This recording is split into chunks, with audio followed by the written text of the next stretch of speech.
Okay, I just want to point this out quick because it's a basic fundamental of scratch building at any size or scale. So in this case, I'm building a whole bunch of movie set flaps, which are 4 feet wide by 8 feet high, and they use 1x4 strapping at 2-foot centers, okay? And then the actual skin, what we used to call loo, is actually usually 3/16 mahogany. Because it takes paint so well and you don't have to seal it. So I'm going to make a whole bunch of these here for the back of the studio scene on River Road layout. So you can see I'm just laying out these studs long ways, and then I'm going to use a very sharp knife and cut through. They're already, like this panel's already scribed lightly. I'm just going to cut through and then frame the edges, and then there'll be little model movie flats, okay? Okay, so these are the movie set flats. They're 4x8, basically made with 1x4 strapping and 3/16 mahogany door skin, or loo as we called it. Now to make these in HO, they're really quite fiddly. They seem simple, but they're actually painful to build in some ways. But I mean, it's not that I don't enjoy it, because it's part of modeling. And I know that by doing this, it'll translate to other things as well. So I'm just trimming the ends because I want to run the 8-foot longeron, or actually stud or frame, in between, like this here.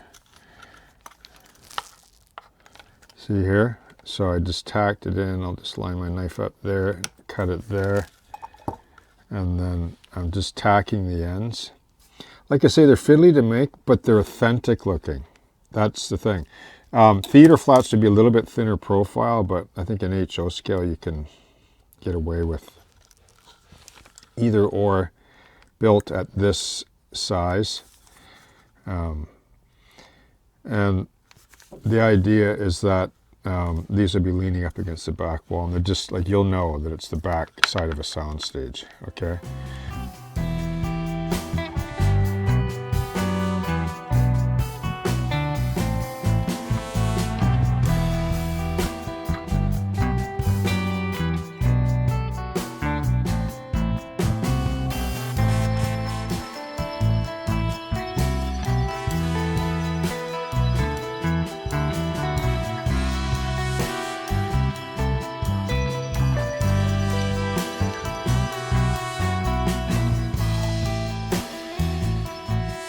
So this is one of the smallest profiles by Evergreen. It's 10 by 20 thou, number 100.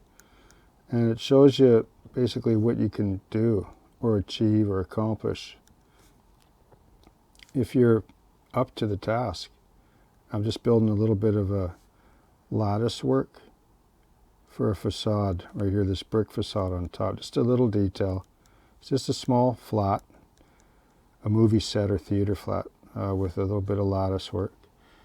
And make a good couple of licks off your solvent brush and just wet the surface. Put some registration marks down. Like if you need to build a small part like this, you can do it, right? And you just eyeball it in. It doesn't have to be perfect. There's just too much going on to tell a lot of times. Like in this particular case, it's a constructed movie set flat. That's not going to be perfect either, but shows you what's possible in N scale and Z scale too if you want to scratch build, right? And you think, oh wow, why go to the trouble? Well, you learn a lot from this, right? You get confidence, right? the more confidence you have in this game, the more easy it is to say, I can build anything. Just show me a photo or a drawing. I can build it. It won't be exact, but it'll be authentic enough and convincing enough that it'll work.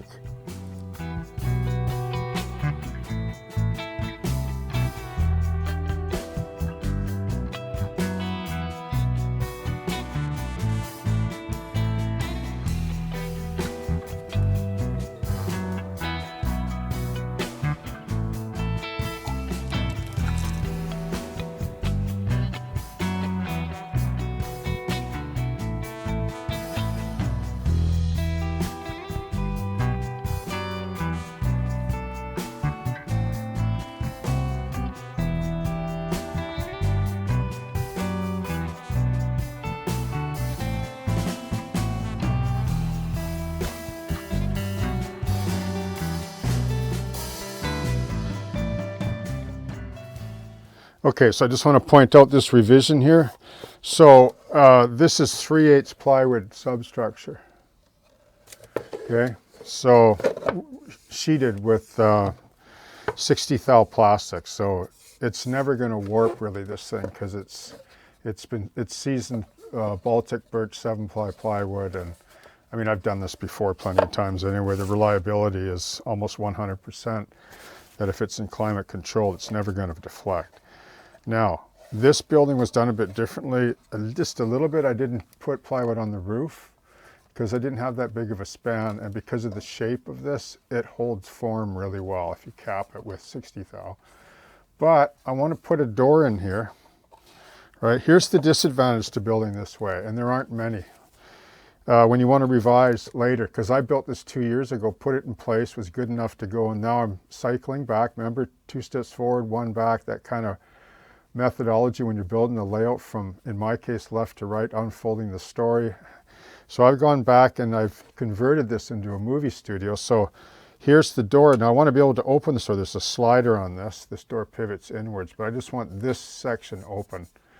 So if I open the door, I can have a facade back there and show some depth, because it's a shallow layout and you create more depth when you open doors. Now, here's the disadvantage. So I have to drill this out first. You can't jigsaw this. You'll blow this thing apart. It's too much physics on it. So you don't want to do that, because if you make one wrong move, you're done. So you'll wreck all this, right? But if I had planned it beforehand, like move that wire out of the way. But if I had known before when I built this, then I would have done that. But you don't know that. You just don't know, because when you go back, you want to make a building better. It takes time. Nobody knocks off like a winner, so to speak, or a model that's really successful, if I can use that term, right off the bench for like in one go. Almost everything requires review, critique, and altering, and in this case, revision. So I'm just going to basically drill holes.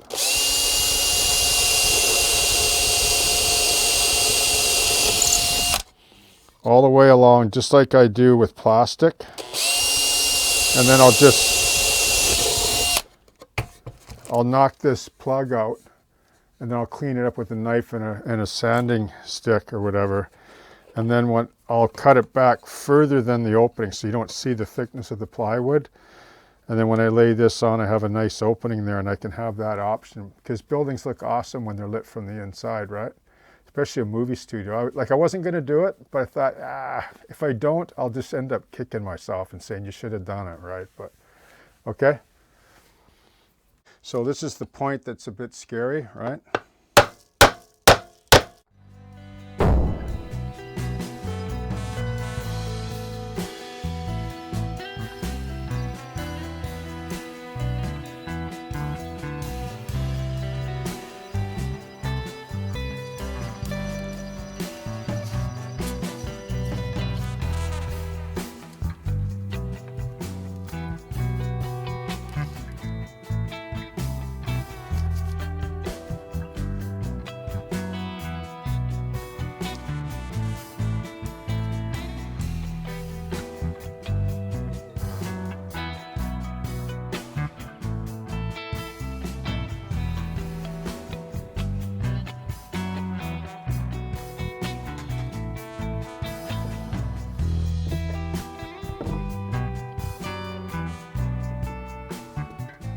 Okay, so see that?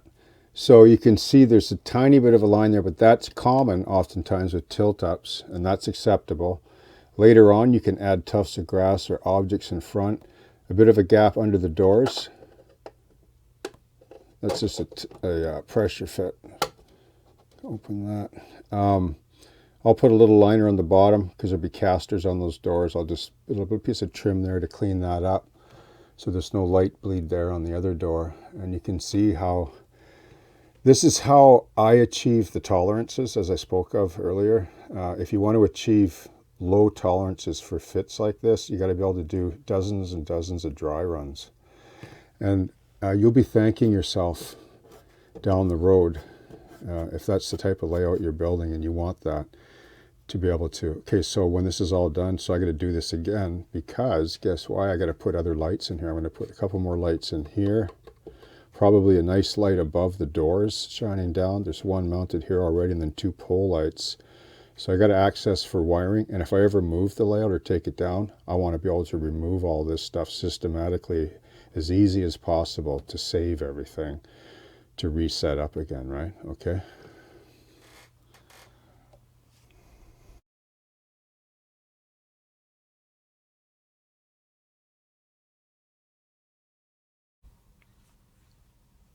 Okay, so I just wanted to place this here. This is the middle of the park, and I like to photograph some of my builds here. That's really good lighting, and it's sort of open, and it doesn't distract too much. You can see the revision here in its completed form before painting. You see all these details that I made. There's building flats there. There's some windows like these I didn't make. Obviously, that's TC or Grand Line, but I just scratched a lot of flats and facades. It's very common that you would see around a sound stage in film or theater. So that's kind of the look and feel I want. These kind of things sort of spilling out the door just to pull the eye in. And then I have some plans for a little kind of Easter egg in here, right?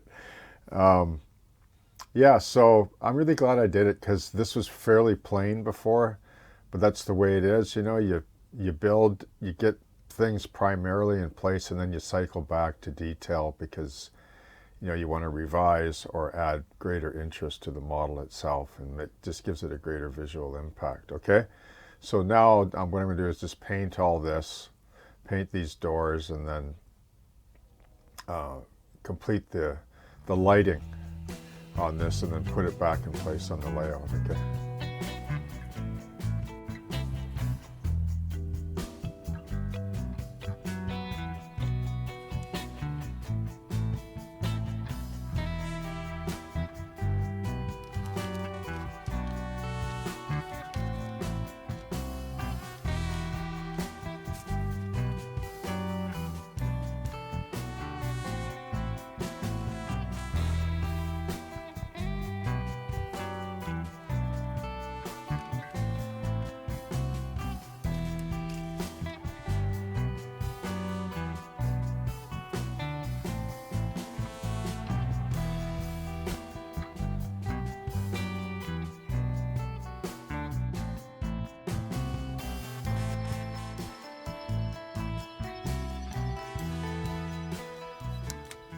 So if you want to make a solid lens, I use this GAC 500. There's other versions or manufacturers, they call it canopy glue, etc., etc. But it's really just a gloss extender for fluid acrylic colors. That's all it is. It's all the same stuff, but of different qualities.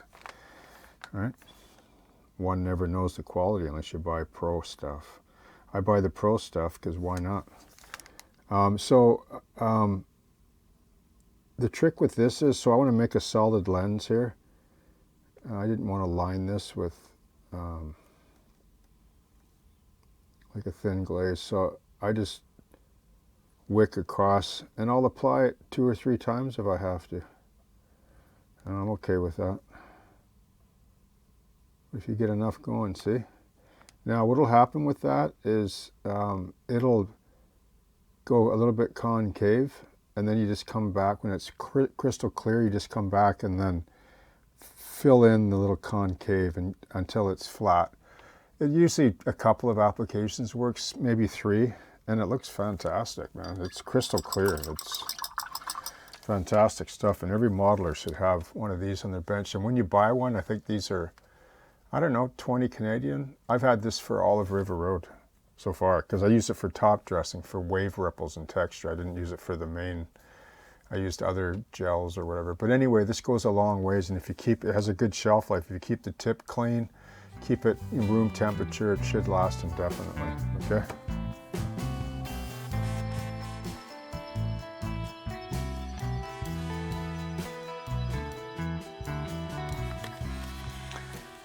So this is the fun part, painting with the traditional brush, wet on wet for me. I try not to overthink it too much. I overthink the build because I have to, because you're always making adjustments. But with painting, I try not to overthink it too much because you can always fix it. And if you don't try stuff, take risks all the time, no matter what, right? People that you know, we all falsely assume people that are really good at things as being good all the time, but that's just not the way it is. The people that have a lot of experience is probably a better term. They just try, like they're always trying things, right? And they find time, they make time to go to the bench because they value the hobby that way. And so this is just basically good old, here we go again, right? Burnt umber. Burnt umber is your friend. Some like to call it taco sauce, but just add water to it. So that's a good brick facade, almost just like that. And all I did was spray it with a bit of rust brown. I can pick things out, but see how some of that shows through? Best to do a really light color, lighter than the brick. Like if you get a brick color, add white to it, paint it, and then put a wash on after it's dry, and it'll bring it back to what you want, and you'll have the bricks highlighted, etc. And then you can, later on, you can run streaks and pick out bricks and stuff, but you know, just go by what you feel like doing. Like sometimes we overdo things, you know, we you know, even though like here, like I put this red brown on top here, like why would I do that? I don't know, I just feel like it, but maybe I'll touch it up with with some gray later.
You can always tell you've had a feverish build by the debris pile, right? All this is from this, just scraps that I used. So I'm going to mount the lens now. So I've pinned it, right? So here's a pin. And then I drilled 2 little holes under the lens for autofocus cables and or whatever cables that were needed. So that'll slide on like that. Let's make sure those line up on the bottom.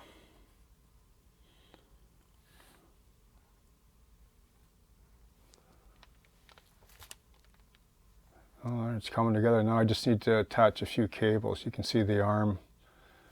I put a couple cable mounts here and here. And then this swivels. I was going to make this one swivel, the 6-axis, but I don't really need to. I just, actually it pivots up and down. This pivots back and forth and the camera goes up and down. I was going to make this one pivot in the head here, but it was getting a little bit dicey because I was running out of material there. But that's okay. So it's not meant to be moving anyway once it's on display, right? But that's cool, eh?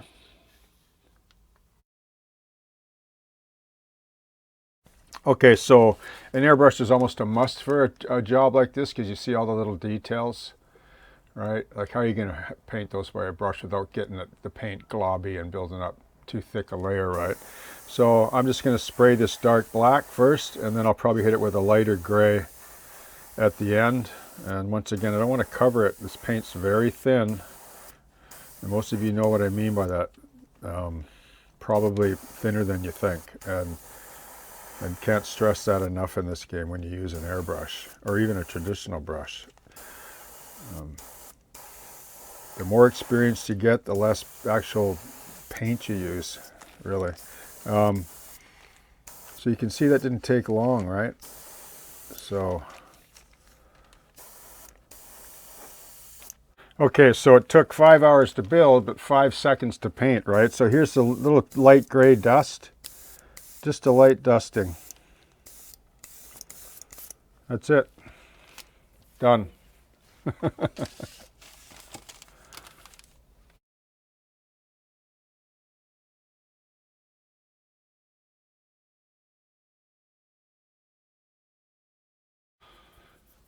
Okay, so how's everybody doing? So I just want to describe some of the components for the signature scene, just to give everybody kind of the inside maybe on it a bit. So you can see that this is the revised warehouse. I turned it into a movie studio soundstage.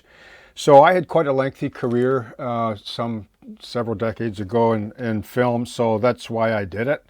And had the opportunity to do what I love to do. I built a lot of movie sets. I was a model maker. I worked in theater. So it was a lot of fun. And building this model railroad, River Road, I wanted to at least dedicate a small part of it to kind of a little bit of my history, something that would represent some of the things that I really love to do, and you know, other possible narratives in there as well, right? So you can see, so this model here, the Millennium Falcon, is by Bandai. This is one of the most beautiful detailed kits I've ever seen. Actually, I have a lot of the kits just because they are so superbly done. They're probably the best injection molded kits like in the world for what they are. They're not everybody's subject matter, but they're just outstanding. And so I carved one of these when the first, A New Hope Star Wars came out. I think I was 15 or 16 years old. And I carved one out of wood, and then, you know, I don't know, 45 years later, they come out with a kit just like it. So that's cool. This was by Burkina. It just comes like that. This is the camera and crane that I scratch built, and all this, you know, building flats, like movie set flats and gack that you see here, jack stands, the typical 4x8 flat, you know, and brick facade back there. I just scratch built all this too, because it really indicates what's going on kind of around this building, right? I mean, it says stage 2 in Lost Studios, but just as soon as you see it, you know almost right away that it's a movie industry soundstage or whatever, or theater or whatever. And then, of course, there's this scene here, right, which is sort of indicative of when I met my wife back in the day when I was in film. As they say, rejoice in the wife of your youth. We're happily married still, and what a great time it's been as well. Okay, so I just wanted to share that with you, just so if you were wondering the plan behind that. And just in closing, just to show you the back side, you know, it doesn't look like much, but that's what the back side of a movie set looks like. And then this star field here, which will go in here, it drops in. I can put any manner of background in here if I want. This drops in, and of course it'll never go in on camera, right? Come on. Anyway, it goes in like that, and then this here, Millennium Falcon, just let me move these things out of the way so I don't break them before I get it all together. This mounts like this. This is just sort of a, maybe a whimsical thing, but even though it's, you know, true to the genre. So the Millennium Falcon is like that, and then there's light shining down on it. And then when it's lit up, as you'll see, or have seen, you can sort of see part of it in there. But you'll see it with the light, so because it cascades across the top of it and casts a shadow, and you'll see the camera, which this camera will be mounted inside just by the door. So that it'll help, reinforce, that particular history that I had in my life that I chose to model. And this is what I mean in closing too, that when you like take some of your life experiences, the things that mean a lot to you, that left impressions on your life, and if you reflect on, try to model some metaphorical experience into your modeling. It'll give you more passion, and use your results in a model that you'll be really, really happy with, okay?